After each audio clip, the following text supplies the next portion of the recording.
is that I do. Okay. So just a little bit about me. I grew up in the Bay Area, Oakland and Hayward. Graduated from Hayward High. That's a picture my dad gave me the other day. So it just brings back a lot of memories. So I wanted to share with you all. Graduating from Hayward High, my dream job was to be a certified public accountant. I was very good in math and I got good grades. And my mom really pushed me to get good grades. However, once I got accepted to my dream school, which was Spelman, my mom at that time, my mom didn't have a high school education and didn't really know too much about college. And so when I went to my mom to say, hey, mom, I got accepted, my mom said, hey, I'm not filling out those FAFSA forms because I'm not going to be in debt over your college. And so I didn't get to go to college to pursue what I wanted to pursue, but I continued on and I had many stepping stones, just like some of you. So I've worked at several places, fast food, Wiener Schnitzel, McDonald's, Carl's Jr. And then I got my second dream job, which was JCPenney's, right? Because I wanted to work in a clothing store. So just a little story about JCPenney's, and it'll tie in later on in my PowerPoint. I was working at JCPenney's. I was in my senior year. I was an introvert, so I was a loner pretty much. A young lady came up to me and told me her auntie was pregnant and didn't have money to buy clothes, and asked me if I could put extra clothes in her bag when she came to shop. And me, I was young, I didn't know. So I was like, yeah, I can do that, right? I want to help out. So the auntie comes and I do it the first time, and I'm thinking she's only going to come one time, but she came back several more times. And each time I did it, I was thinking to myself, hey, this was only supposed to be one time, but I was young and I really didn't know how to say, hey, I'm not doing it no more. And so I kept doing it. And I eventually got caught through the camera system. So they called me in the office and told me, hey, we have you on video stealing from us. And I had to go to court, had to pay a fine. So I'll come back to that later. After JCPenney's, I did telemarketing, and then I worked 10 years at the post office. Now, in the post office, when I was growing up, was like the ultimate job. My mom and I had uncles and aunts that worked there, and they always told me that, hey, when you graduate, you can work at the post office, you can retire from there, good benefits, and it was a great job. So that's where I ultimately landed after high school, was at the post office. And again, I did 10 years at the post office. And that job was just really, it was a job where you memorize things, but you never, ever had to really think on your toes, because every day was the same. You already knew what you were going to do when you came in. And so it was a good job, but at the same time, I felt like I wasn't really utilizing my skills, or that I wasn't utilizing my thought process during my days here at the post office. So I decided that I wanted to do something different. So when I did research, I came up with 3 choices. I had nursing, becoming a firefighter, or law enforcement. I knew I didn't want to do nursing. I would have liked to become a firefighter, but I've always been a big bone girl and just didn't think I could do it. I'm sure looking back, I could have, but I didn't think that it would be easy for me to do it. So I chose law enforcement. Now, when I chose law enforcement, there were several things that I did think about, right? So inherently, being a police officer is dangerous. So that's the first thing I thought about, right? As I said earlier, I was an introvert. So thinking about guns, thinking about having to fight and things like that, really was never part of who I was as a teenager. No one in my family had ever been in law enforcement. And I wasn't that little kid. Sometimes you have police officers who are like, when I was 6, I knew I wanted to be a police officer. This is what I wanted to do all my life. That wasn't me. I never, ever thought about being a police officer. I never saw anyone who looked like me as a police officer. I used to see the police come, but they were normally arresting the people on the corner, the people selling the drugs. So that's what I saw. And none of them looked like me. So I don't even know if I knew that it was possible for me to be a police officer. And then, I thought about the disapproval. I didn't think my mom or my dad would actually approve of me being a police officer. Of course, I was an adult, but still, I still wanted to do something that, they would be okay with. And then lastly, I had several family members who were locked up, including my baby brother, who got locked up when he was 16 years old and stayed locked up until he was 25. So all those things came to my mind when I thought about getting into law enforcement. And thank goodness, when I told my mom and my dad, they both approved and they both encouraged me to go forward with it. So that's what I did. So law enforcement. So just some of the things that happens when you're in law enforcement, or some of the benefits that you receive when you're in law enforcement. As stated earlier, I started off as a non-sworn member of law enforcement. Now you need to know that there are so many different jobs when it comes to law enforcement.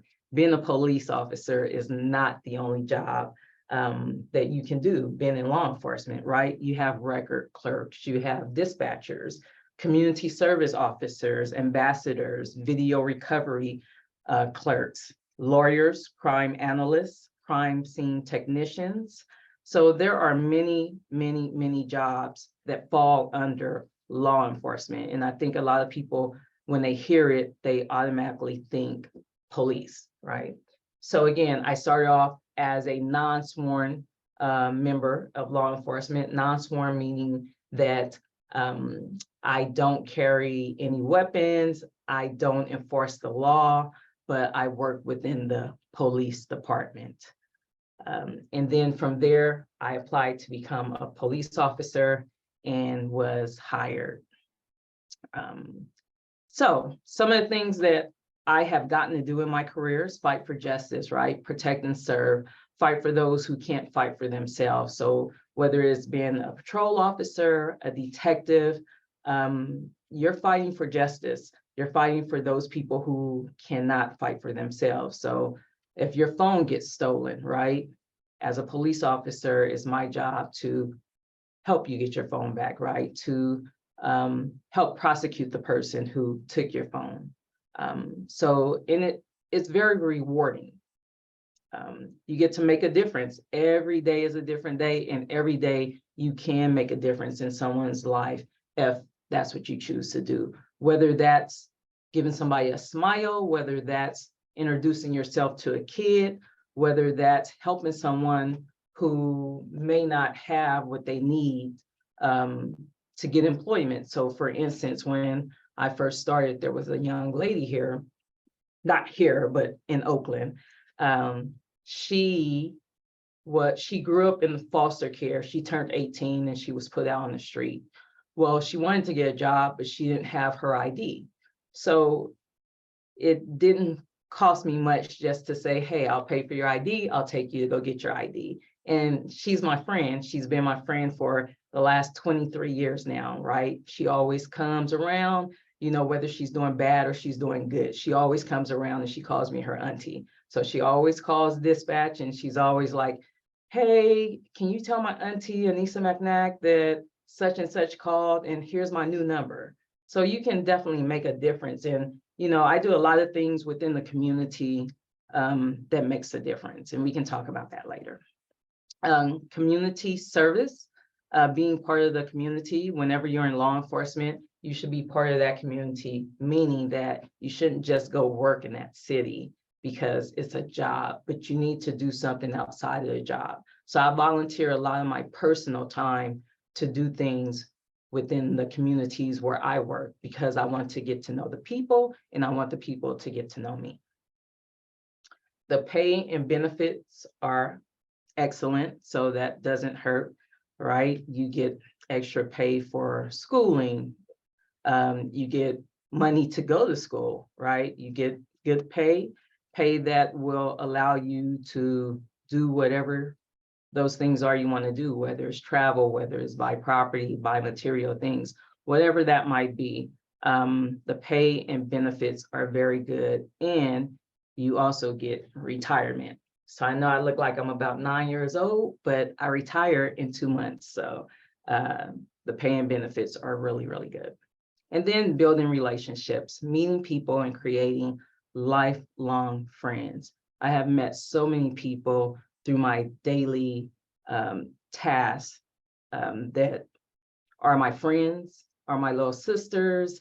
I'm their big sister, or sometimes I'm the little sister. So just building relationships and meeting people is always good, no matter what job you have. But in this job, I meet a lot of people because it's just part of the job anyway. But whether or not you create a relationship with those individuals is different, right? You have to put forth the effort to create those relationships.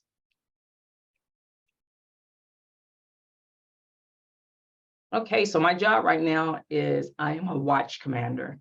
So I am like a mini chief. I oversee everything that occurs within the entire BART district. So I work from 5:30 p.m. to 5:30 a.m. And normally when I come in, there is no lieutenants on duty because everybody works during the day. The chief is gone, the deputy chiefs are gone. And so I am in charge, which means I'm responsible for everybody and everything. 5 counties, 50 stations, 131 miles of track, and about 75 people or more work during my shift, which I'm responsible for. Part of my job during my shift is to provide training. So every day when we come in, I have lineup trainings at 6 p.m. every day. And during those lineup trainings, I provide training. I let them know whatever issues are going on, see what we can do together as a team to solve those issues, and just find out what's going on with everyone to make sure that everything is going the way it should be. Some of the challenges, and this is not just being a watch commander, but this is just being in law enforcement, is just being a Black woman and having a different perspective. So earlier I said that I had a brother who was locked up, my baby brother, who was locked up. So my perspective, my lived experiences are different, are a lot different from the people that I work with. And if anyone knows anything about law enforcement, it's always been a majority white male dominated job. So my perspective is definitely different than many of my coworkers. And then lastly, holding people accountable. And I always like to say I'll hold them accountable for what they do, right? Because sometimes they do stuff they shouldn't do, and what they fail to do, because sometimes they're supposed to do something that they don't do. So holding people accountable can be really, really hard, because who wants to be held accountable? Nobody, right?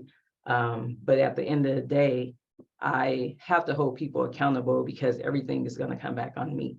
And that's the same way you should be. If you're in charge of something, you make sure that you hold everybody accountable, including yourself. And I always hold myself accountable also. So this is what I do on a daily basis right now, today. So just some helpful tips if you were thinking about getting into law enforcement, or if you're interested, right? Stay out of trouble. Earlier, I talked about my JCPenney incident, and the reason why I told you that story is because a tip is to stay out of trouble, but sometimes things happen, right? And even though I had gotten into trouble, it was when I was I was a juvenile at that time. And when I applied to become a police officer, there was already about 12 years that had passed. And so I had to explain, of course, right? Because I could lie, but, and I think it's on here somewhere, do not lie um, when you're filling out these applications, right? Because they do a thorough background. It's not just a background where they send it to California, right? The state of California. They do a thorough background. So they're going to find out if you've been in trouble. But with that said, even though I had gotten in trouble at JCPenney's, during my interview, I explained to them, hey, listen, I was young back then. That was one of the most regretful things I've ever done. And if I had an opportunity to go back, I would have never done that. But I did. But there's been 12 years in between that time. And so I've learned my lesson. And you can look back at my work history and see that I'm a great employee. So if you were to get in trouble, that doesn't stop you from getting into law enforcement. That's the point I'm trying to get to. It doesn't stop you. You can still do it.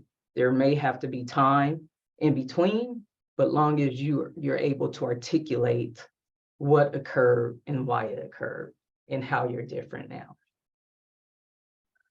Watch what you say and do on social media. So a lot of people think that they can erase their social media content. Social media content never goes away. It's always in social media heaven somewhere, right? They will find it. Perfect example is my niece. She applied to be a police officer, and she wasn't truthful about having a fight when she went during her life. So they asked you some question about, have you ever had a fight? She was not truthful. I told her to be truthful about everything, because nothing will just automatically disqualify you. Some of these simple things like fighting. But she said no, she had never had a fight. And then she erased her social media, but come to find out the girl she had a fight with in college filed a police report, and she didn't know. And so when they did a check, that police report surfaced. Not only did the police report surface, they went back and checked her social media, and they found postings of where she was talking about the fight on social media. So again, watch what you say and do on social media. Not only law enforcement, but a lot of jobs are checking people's social media to see what type of person they are, whether they will represent the organization well. So if you plan on going to college, finish schooling first. You don't have to. I didn't. But once you start making money, it's kind of hard to stay on track if you're not disciplined. And that's just a personal tip for me. It's not necessary that you do that, but I wish I would have finished school before I started this job. Again, if you apply for a position, don't lie, because it will come back to get you. And just because you've made a mistake in the past doesn't eliminate you from getting into law enforcement. And policing is not what you see on TV. So policing has changed a lot. When I first got in, I always say I was very green. I thought I was going to save the world, but that's not what policing is about, right? Policing is about community. Policing is about helping people. Policing is about serving people. So service before yourself, right? It's not necessarily about running and gunning. You may do that. You may not do that through your career. So just FYI on that. And then get involved in community service, some way, somehow. Get involved with some type of community service, because again, community service is about serving others. And that is my PowerPoint presentation. I am open for any questions that you may have. No question is a dumb question, except the one you don't ask. So I will turn it back over. Okay. Thank you so much for letting us into your upbringing and the lessons learned. They're very valuable. I'm sure much appreciated. I'd just like to take, on behalf of Q, thank you so much And now I'd like to take this opportunity to ask any of the participants, do you have any questions or comments? In the chat, someone said congratulations on your retirement. Someone else called you a hashtag boss. Um, and here's a question in the chat. What are some of the biggest challenges you faced? So when I first started, there wasn't a lot of African Americans that worked here. We wasn't as diverse as we are now. So when I first started, there were certain um, there they weren't requirements, but just things that people told you, right? So like you can't put in for this position until you've been here 5 years. You shouldn't put in for sergeant until you've been here for 10 years. You know, me being new to law enforcement, I actually took that in. And what happened was, as I'm assuming everyone on here, I'm not sure, but we had the killing of Oscar Grant, and we got a new chief in. Our new chief that came in was a Black male. And when he came in, he brought to us a organization called Noble, National Organization of Black Law Enforcement Executives. Through this organization, what they do, or what we do now, is like we uplift, right? We inspire people who look like us to get into positions where they can make a difference, right? Because as an officer, you're an officer, you're doing the work, right? You can't really make a difference. I mean, you can make a difference in your daily tasks, but you don't have say, right? So as you move up in rank, then you have more impact and influence. And so when I was introduced to this organization called Noble, immediately I started meeting all of these Black female chiefs, right? And these female chiefs, they were all willing to pour into myself and also some of my coworkers. And so from them, what I got was, don't allow nobody to tell you when you should, when you shouldn't put in for something, because everybody is different. People have different experiences, right? So maybe I have more lived experiences, so I can put in for sergeant before you. Maybe you've been sheltered, you've never been around um, a diverse population. So maybe you might need a little bit more time. But when it comes to me, not to listen to all of those voices saying what you can, what you can't do, when you should, when you shouldn't, right? So after I met Noble, that's the first time that I thought about promoting, right? Because I was like, man, I can do that. You know, I saw them and I was like, I can totally do that, right? So after I was introduced to them, I promoted to sergeant.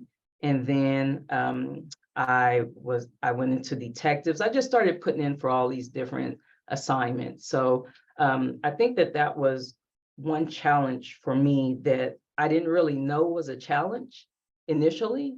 I just knew that, hey, everybody says you can't put in for that position until you've been here 5 years. So here I go. I'm sitting here, I'm waiting until these 5 years are up so that I can put in for it. Because if I put in for it before, then I'm going to be ostracized, right? She didn't deserve it. She put in for it. She hasn't been here that long.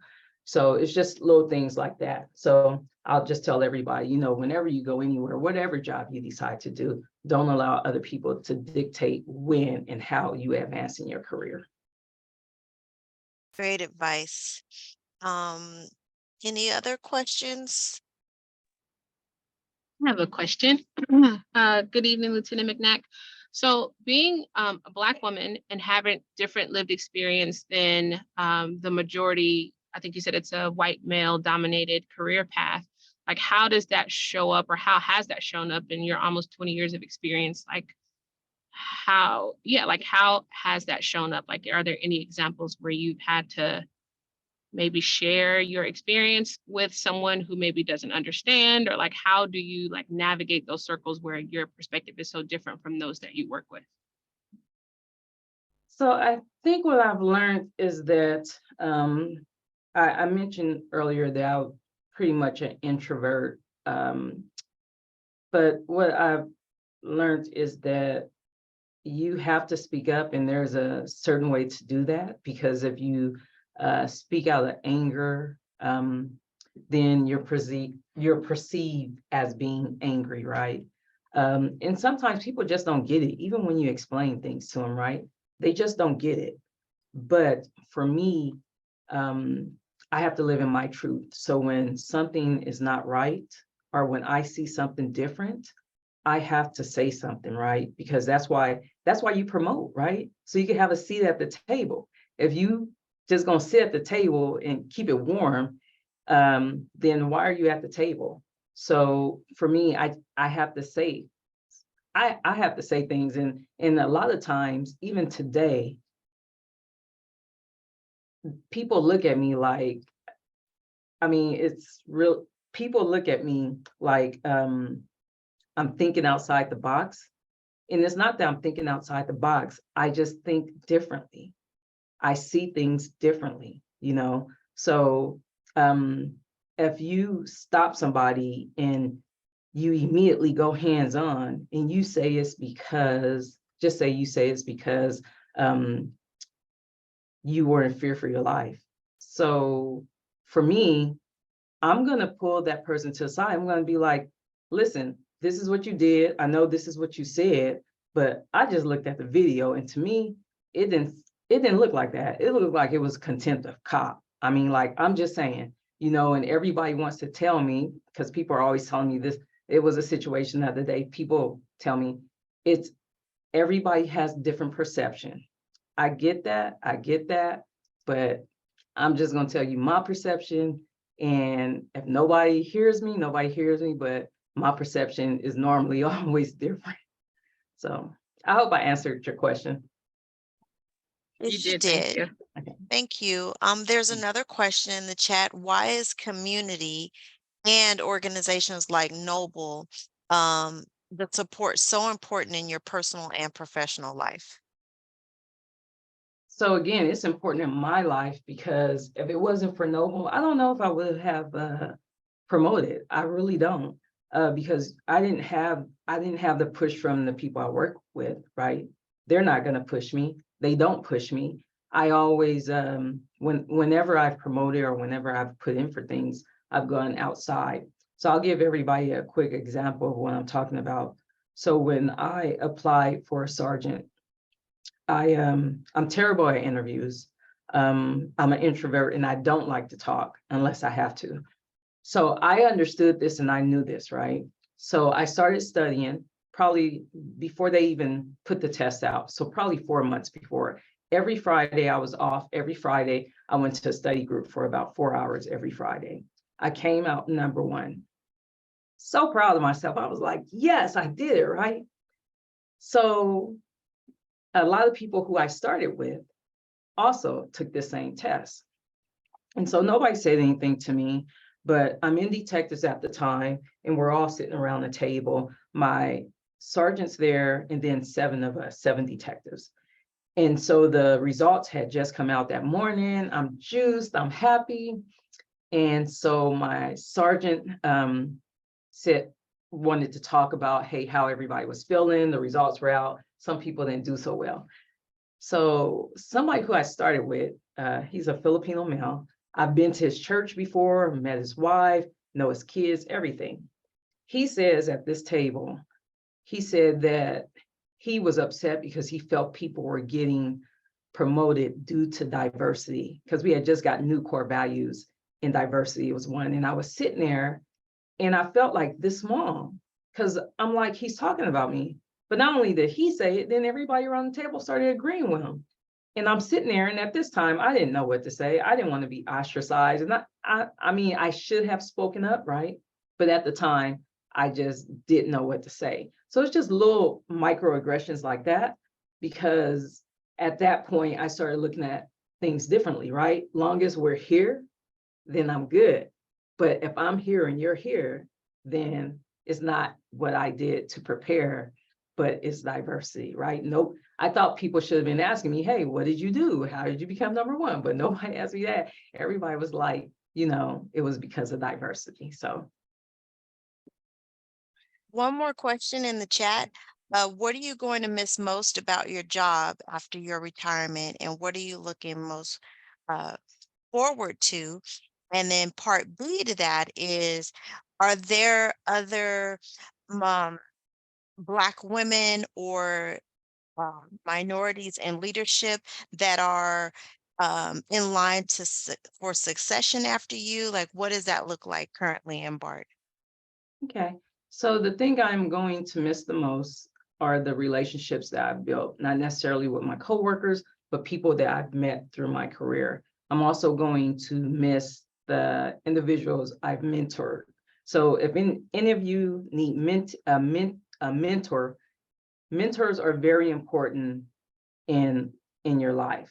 I have a young lady here who I started mentoring, and we actually did our master's degree together. She was going and asked me, "Hey, you should do this with me," and so we did that together. And we pretty much just traveled the world together. Went to Dubai. We've gone a lot of places together. So mentorship and friendship is really important to me. So that's what I'm going to miss the most. What I'm looking forward to is getting to know my family. So law enforcement is very demanding, work hours, shifts, just the time you spend here. You spend more time at work than you do with your real family. So, I was telling my husband the other day, I literally have to get to know my brothers and sisters, right? Because I don't really know them, because every time something's going on, I can't go because I have to work, right? It's part of being an adult. So those are things I'm looking forward to. And then there are several very bright young women and men, African American here, who aspire to promote. So I encourage them. I'll continue encouraging them through Noble. We help to prepare people for promotions when it comes to law enforcement, and I do it on my own time. I don't get paid for it. It's a volunteer thing. So I will always be available to them, and I will always help them. So yeah, I'm looking forward to, not having to deal with certain people anymore. So yeah, The countdown is in full effect. yeah. Are there any other questions or compliments or comments that you'd like to offer to Lieutenant Can I offer McNair? a comment? Absolutely. Mhm. So I just want everybody to know, I know that right now is not a good time for law enforcement, right? So, and because people in law enforcement continually do stupid things, right? But I just want to encourage anyone, if you are interested, being in law enforcement is a great job. You can really make a difference. You can make more of a difference inside than you can on the outside, just complaining about things. So again, I encourage you to, if you're thinking about it, just look into it, do a ride along. I intentionally uh, did non-sworn prior to putting in for officer, because I didn't know if it's really what I wanted to do, but I knew that the non-sworn position, I would work underneath the police department and I could see what it was they did. So again, if you're interested, you can always contact me, or, just look into it and again, be the change you want to see. Thank you. You're welcome. Any other questions, or thank you for taking the time to share with us about your career. Thank you for your service. Just reading the comments in the chat, everyone is appreciative of your time and the example that you are or have set for in leadership and around the Bay Area. I mean, we all take BART, and just to know that, we have representation is really a good feeling. So thank you. You're welcome. Any other questions? Well, again, on behalf of Q, we just want to say thank you. Thank you to all the participants for Workforce Wednesdays. We will have another one next week. So I'll be sending out some information. Make sure you have signed up for that as well. And if there aren't any other questions, we will sign off, everyone. Okay, bye, everybody. Thank night. you. Thank you. Bye, good night. Bye.